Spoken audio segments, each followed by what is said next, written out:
Okay, let's get right to former Labor Secretary nominee Andy Puzder. Andy, more and more you cannot trust what Biden administration officials say.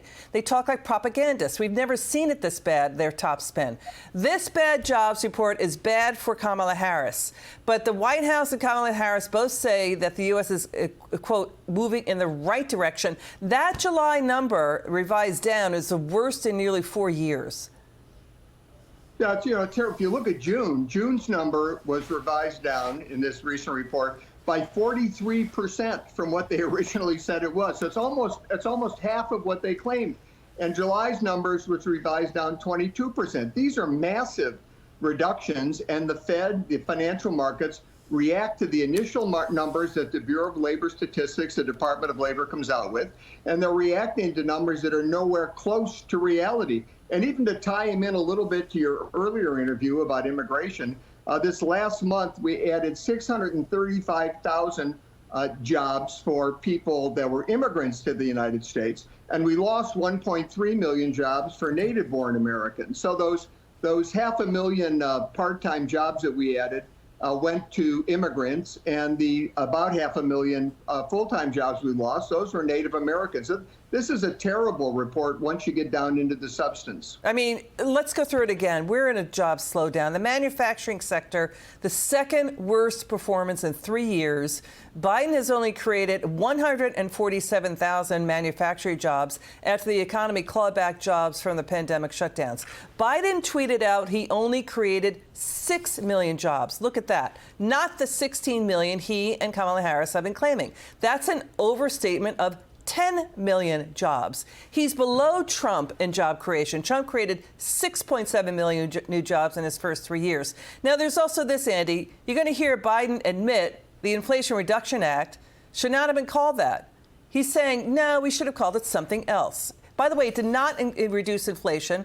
Penn Wharton says it cut inflation maybe by 1/10 of a point. Watch this. The most significant climate change law ever. And by the way, it is a $369 billion bill. It's called the, we should have named it what it was.